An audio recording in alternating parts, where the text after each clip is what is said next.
Welcome to SportsBeat KC, the Kansas City Star's daily sports podcast. It's Tuesday, July 20th. I'm Blair Kerkhoff. In this disappointing season, at least the Royals have top prospects to follow, and that's what we're doing on today's show. Bobby Witt Jr. and Nick Pratto are starting what we believe will be short stays at Class AAA Omaha.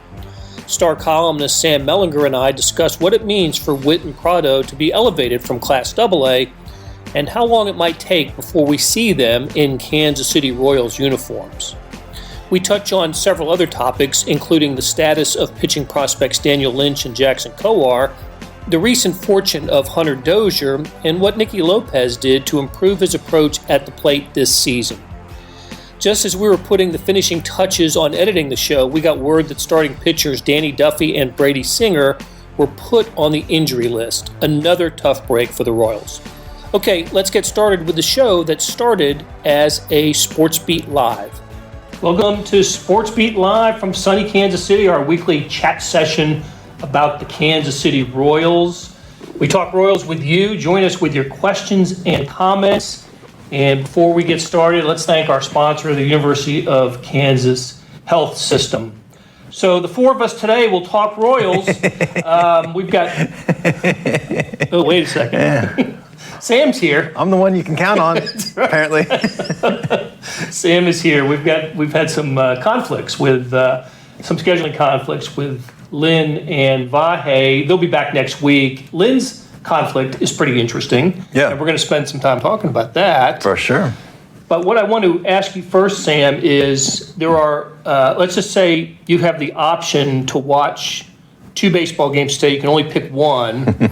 One is the Kansas City Royals playing a 3 o'clock game today against the Milwaukee Brewers. Good Brewers team, right? Sure. You can see Lorenzo Cain, and it's the Royals. The other one involves a minor league team, the Omaha Storm Chasers. They start at 11 a.m. today, and they take on the St. Paul Saints. It's a minor league game versus a major league game. But which one might have more interest to you? The one that Lynn's going to today. That's right. Yeah. We're covering that. Yeah, right. Exactly. I think we all, and not just in baseball, although I think this is truer in baseball than other sports, we make too much out of our debuts and what happens, I remember Tuffy Rhodes. I don't know why that's in my head, but he went like 4 for 4 with like 4 home runs or 3 home runs or something. Runs, yeah. He was Willie Mays. On opening day. And then he wasn't, I don't know why that's in my head. But, so it doesn't, if Bobby Witt Jr. goes 0 for 4 with 3 strikeouts today, he's still a good player. You know what I mean? Yep. And if he goes 4 for 4 with 3 home runs, he's still got some work to do. But it's just the change in level is interesting. And it's something new. It's something fresh. And I don't know how true this is. But, it used to be said that, like, AAA, AA was, like, high-end talent, like a lot of talented guys that needed some refining. And then AAA, and I'm thinking of pitchers mostly, is guys that maybe had some big league experience, didn't have the high-end stuff, but were, kind of crafty, could eat on a hitter's weakness a little bit. And I don't know how true that is. I think the pitching, I've heard this from a couple different scouts, the pitching in that league is not very good. Guys are raking.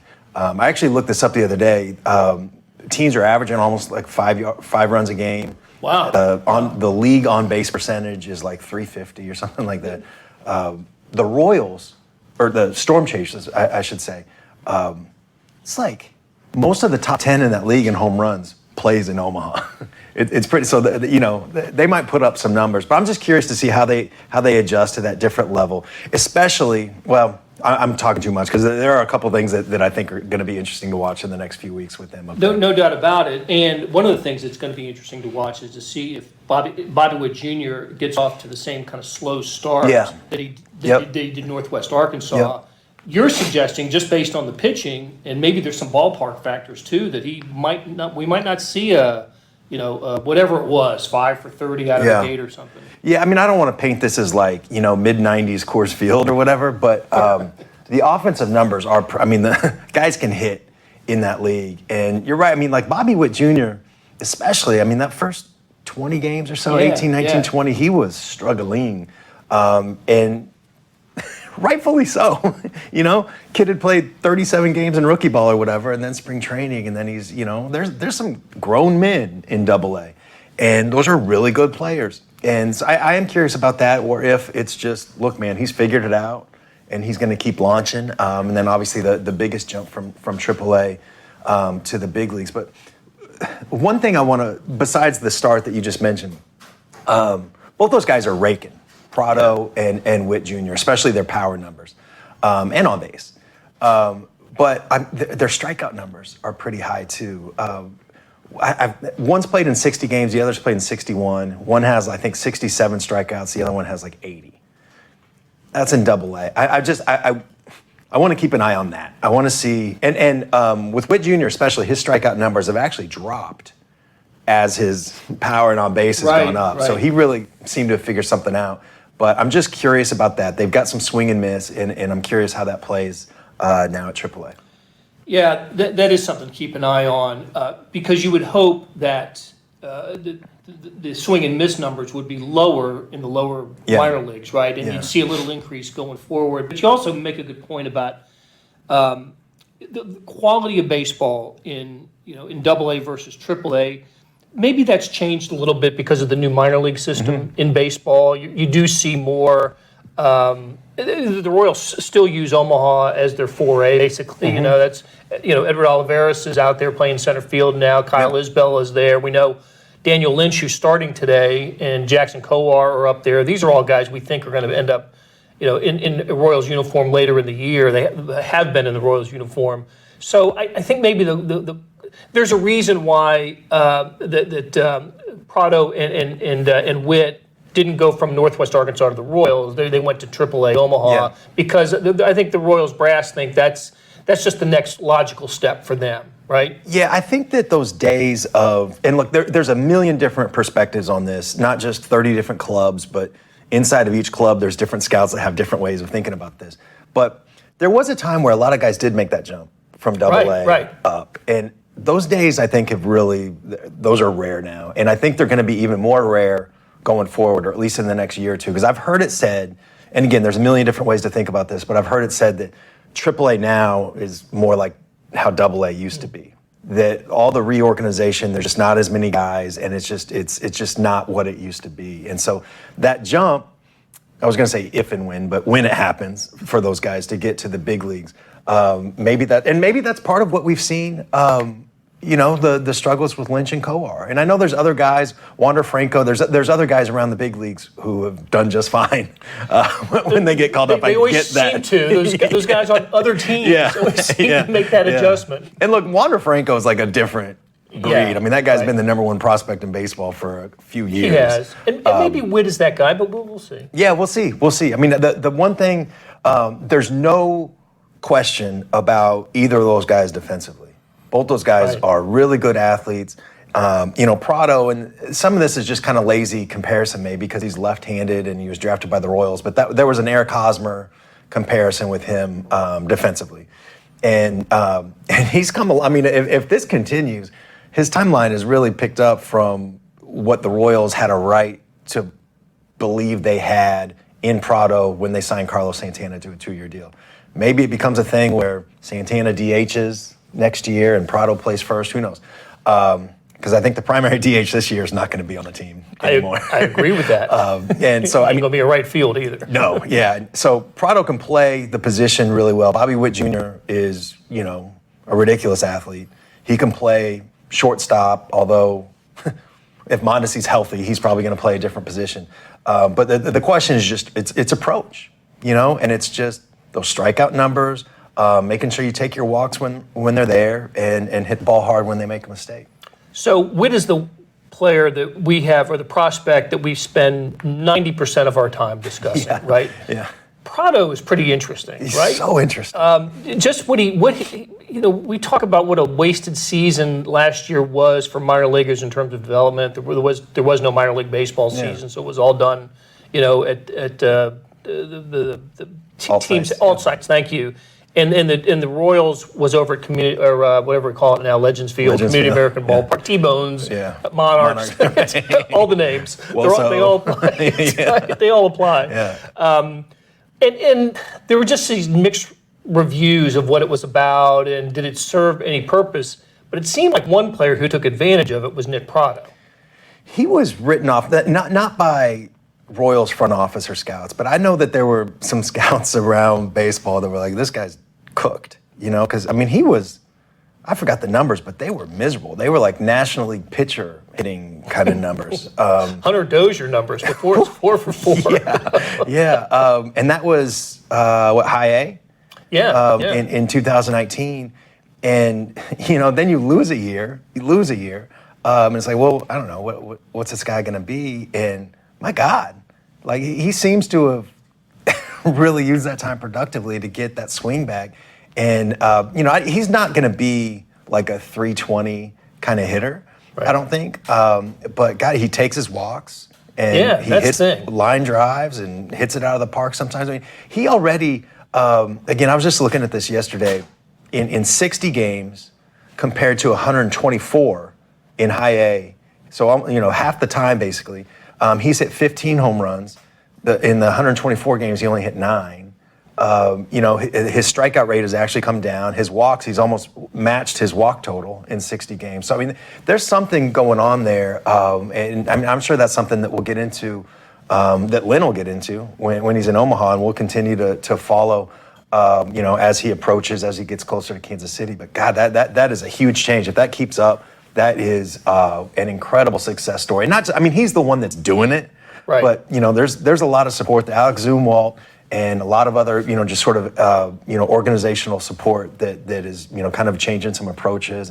And we've seen that, like, throughout the minor leagues. There was a stat, I'm sure you saw it, where Royals hitters' strikeout rates had gone down like 22%. And their pitcher strikeout rates had gone up like 25% or something compared to 2019. So they're doing some interesting things down there. And it seems like Witt and Pratto are sort of tied at the hip. They're moving together. They had success in Arkansas together. They even posed for a photo outside of Warner Park up in Papillion together. So they will, I suspect, we'll see them in Kansas City together later in September. I guess. And that's, the Royals, and they're not, there's 29 other teams that probably do something similar, but the Royals are very, they prioritize those relationships. And you remember, like, Eric Hosmer and Mike Moustakas didn't really know each other. I'm sure they had met and knew of each other, same agent. And one was Florida, one was California. High school kids. But as soon as they got, reported to the Royals, I guess it would have been Hosmer, right? Moustakas was a year earlier. Yeah. They're rooming together. It's like an arranged marriage almost. and those guys are super good friends. Like probably, I think they would each call each other one of their best friends that they have. And the Royals are doing something similar. And then it's just interesting because it was before Pratto was mashing at AA. It was Bobby Witt Jr., Nick Pratto. You guys are rooming together. And I believe home and road, at least in, what city is that? Northwest Arkansas, wherever. Yeah. I forgot the name of the city. But anyway, it's kind of an arranged deal. And, God, it looks like pretty good cornerstones going forward. I wonder where MJ Melendez fits into this, too. I mean, he's actually leading I don't know if it's not AAA, but maybe the division that Omaha is in. He's leading them in Northwest Arkansas in home runs. So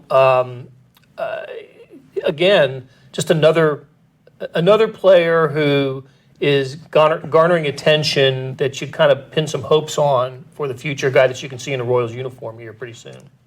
And another guy that had a miserable 2018 or 2019 season at the plate. Just no production. And MJ Melendez is an interesting guy too. I mean, son of a coach, college coach, I believe, right? Just sort of lives the game, grew up like on fields and stuff like that. And I always wonder, like, guys like specifically guys like that, how they handle big time struggles, because look, you're projecting a little bit. I imagine a guy like that, baseball is more of an identity than it is for like Eric Hosmer, for instance. He's just in my head, but son of a firefighter. Yeah. It's just that's where he's always been. But he seems to handle it really well. They're the very high. The Royals are very high on him. Just sort of as a former Chiefs GM would say, high on his person. Like just who he is. I remember sort of, that former Chiefs GM as a teammate and all that. So they're just. Look, the big leagues is what matters, and they've been miserable this year, obviously. But there's some really interesting stuff going on, in the minors right now.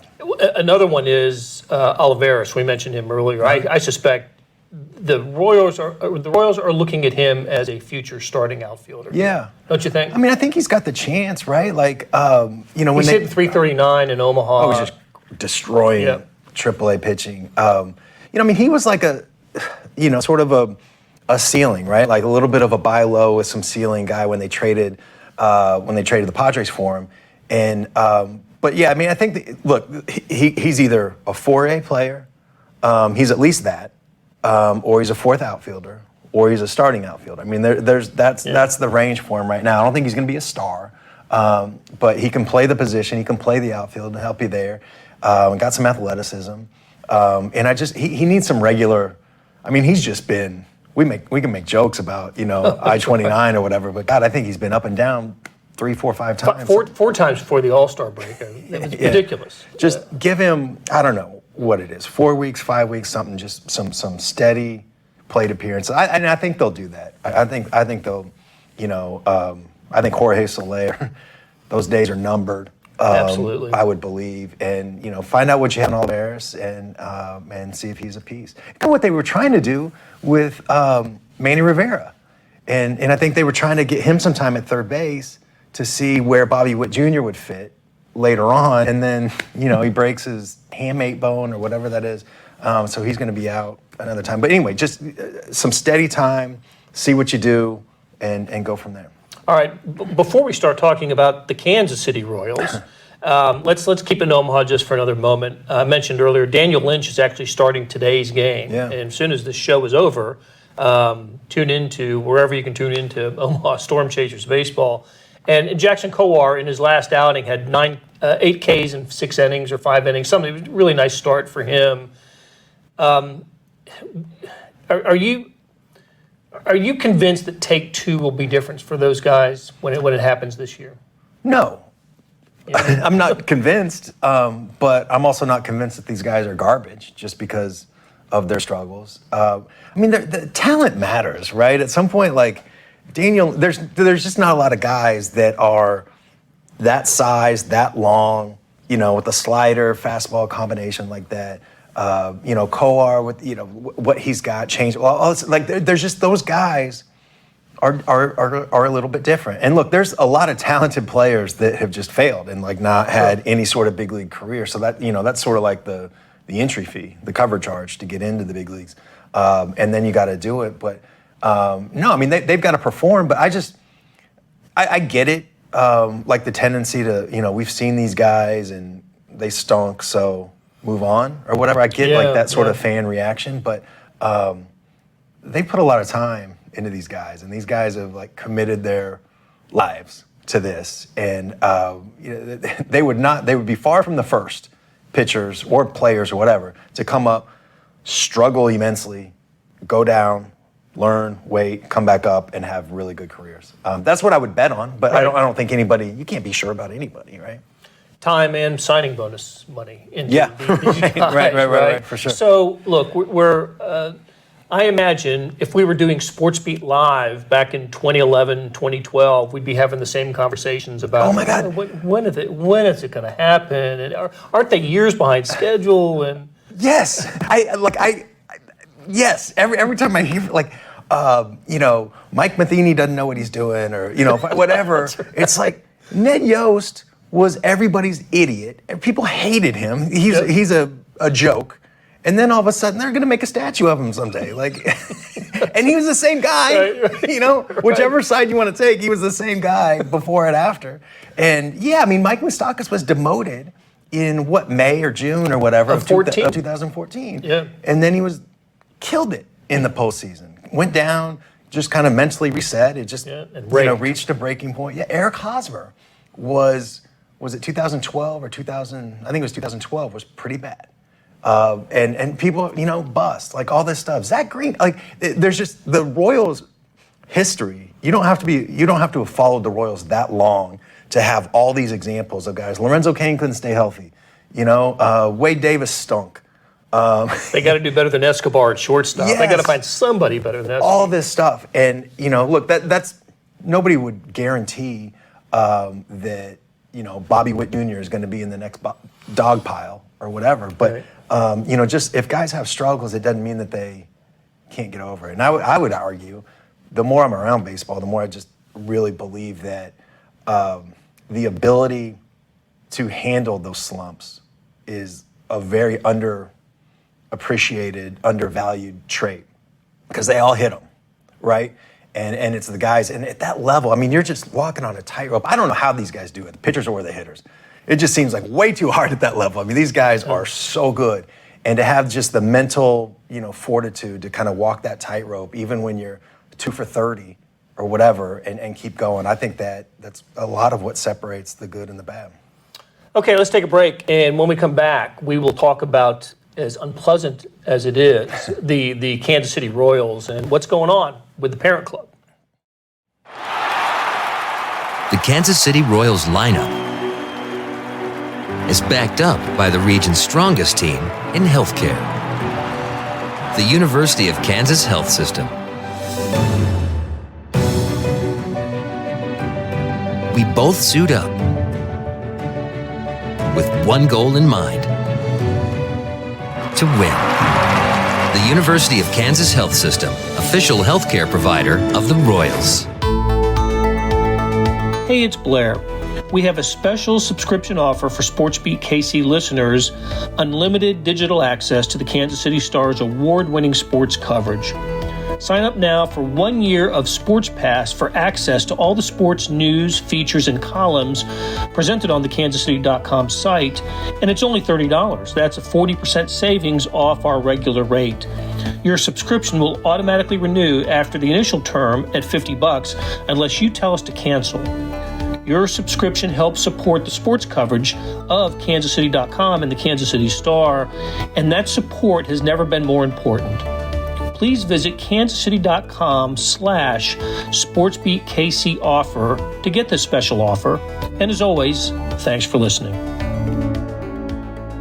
Hey, welcome back to SportsBeat Live, where Sam takes a coffee break, and while we talk Royals, Todd Moore asks, or doesn't ask, but suggests, set Ryan O'Hearn down and bring up a kid. We know what O'Hearn is.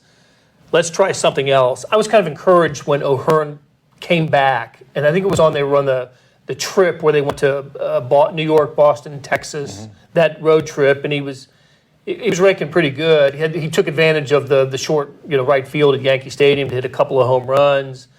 I don't know what O'Hearn is now, though, when I see him on a regular basis. What's your thought on him? He might be a 4A guy. Yeah. He may be one of those guys.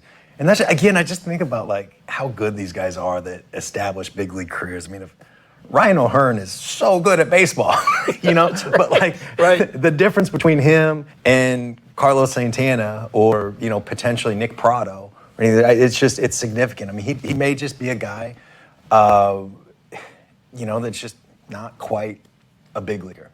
I've seen you use this this gesture before that when you're at the plate, the difference could be that much. Yes. That much between, hitting the ball out of the ballpark and swinging and missing or whatever. But that's exactly right. I mean, that is exactly right.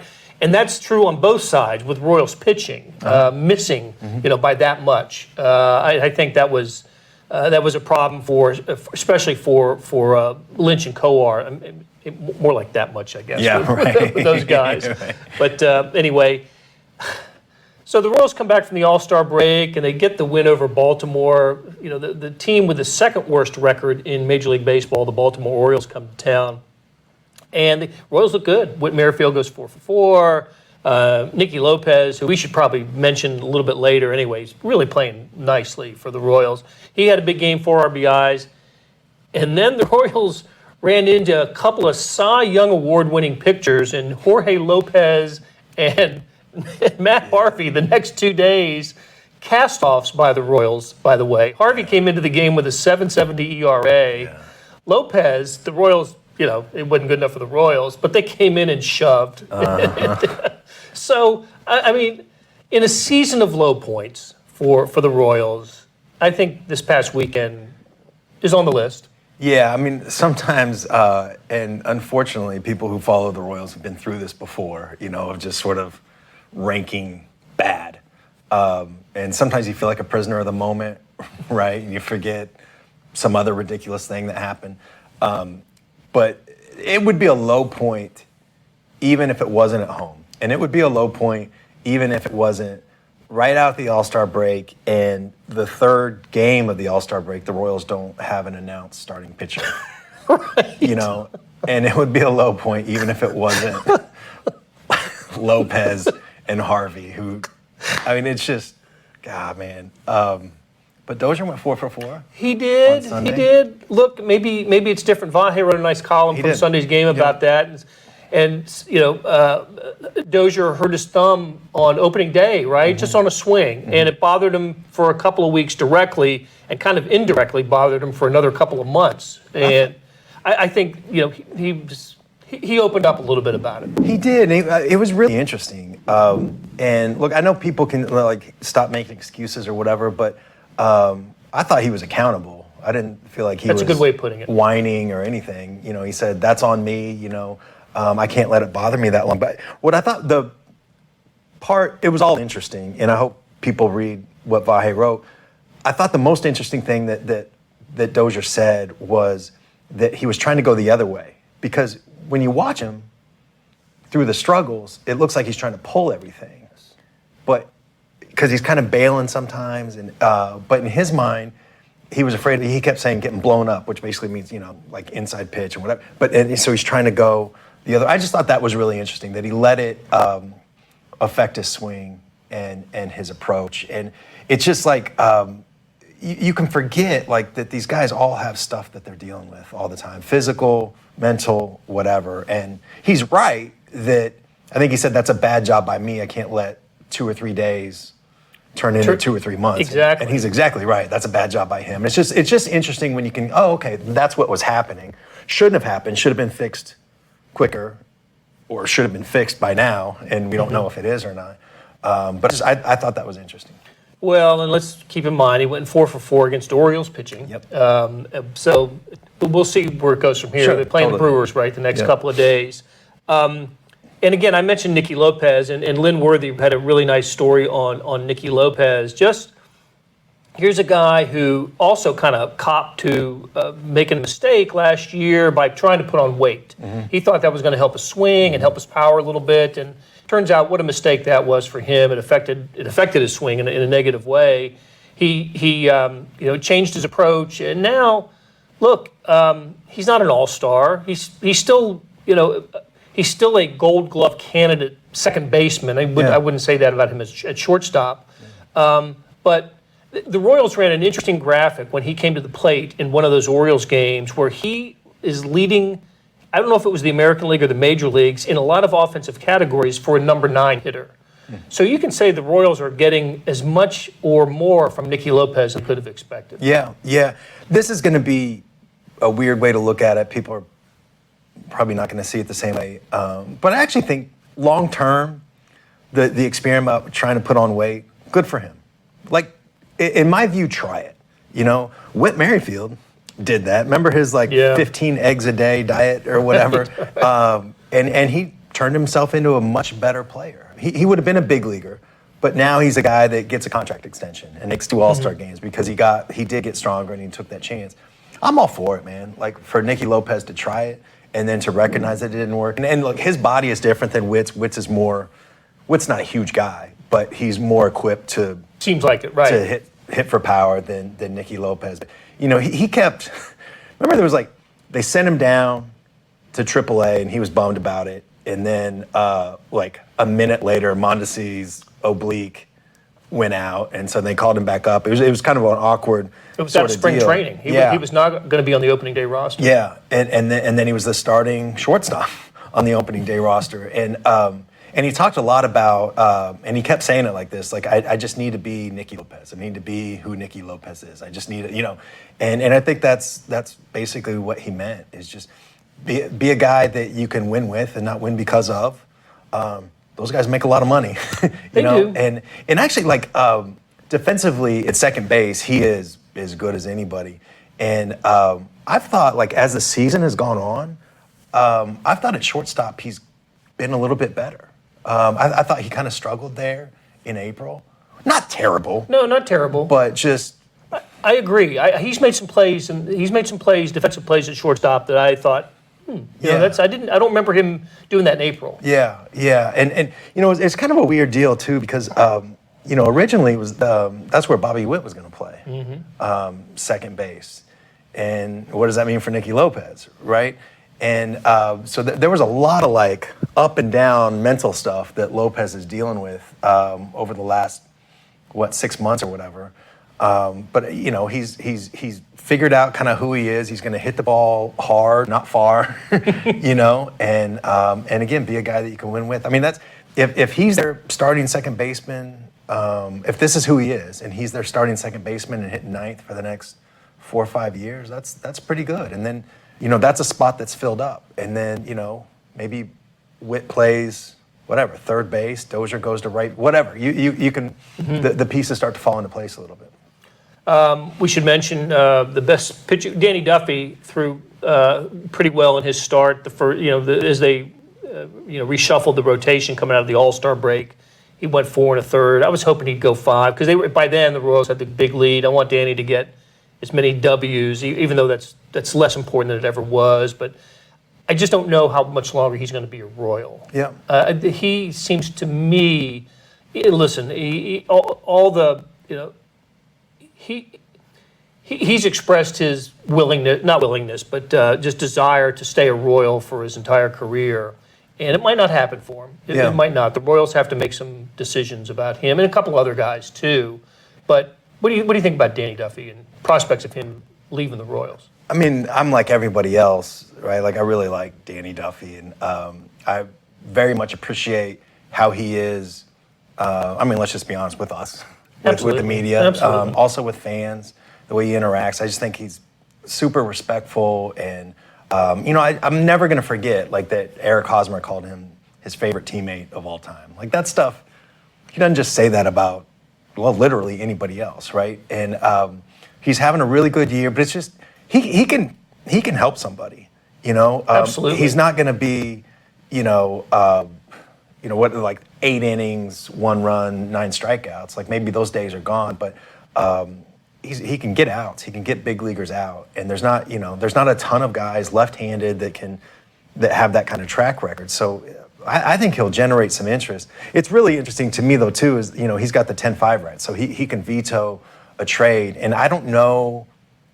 How he'd feel about that. I could see him going either way. I guess my sense is that if the Royals approached him and said, hey, the Padres or whoever is calling, we want you to know that there's an opportunity for you if you want it to play for a contender this year, but what do you think about that? I could see him saying, you know what, like let's give it a go. I want to feel that again. That's where I think he would land, but I could also see him saying, you know what, I like it here. And this is my home, and I don't want to move. It's a really interesting thing to watch for. Well, and part of the conversation, if the Royals have that with Duffy, would be, and we could bring you back next year. You could be the rental player for the Padres. Yeah. And you don't know like exactly how those conversations would go, but I wonder if they could say like, look, man, like just see if you like it somewhere else, and if you still want to come back here, we're here. Yeah. We love you. All those things, but just find out. Again, that's a personal decision. I could see him going either way. What's the deadline? Is it 31st? It's the 30th this year. 30th, okay. Which I think is a Friday. Okay. It was interesting. I was telling Beth, our producer, that before we came in here, I saw that Carlos Santana was trending on Twitter, and I thought, what...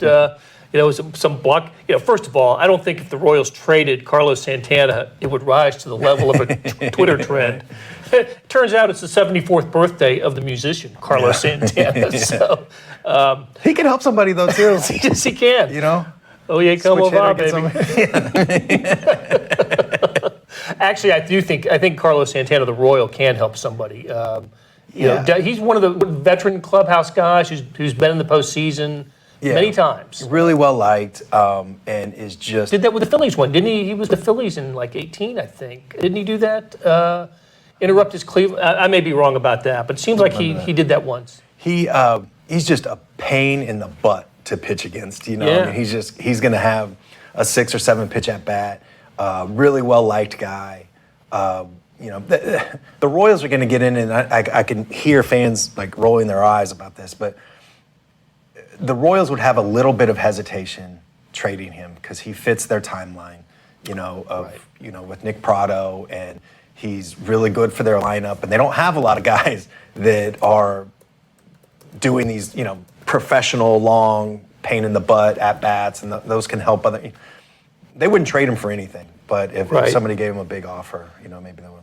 2018 with the Phillies. How about that? I forgot about that. Yeah. So, but that was a full season. That wasn't a. God, I have no recollection of that. Of him being a Philly, huh?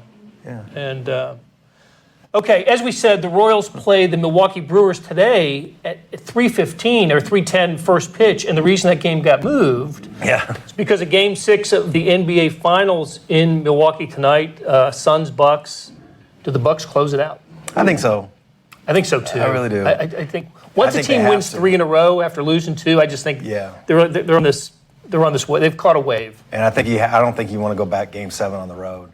But I did see somebody on Twitter said that there was a Scott Foster sighting in Milwaukee.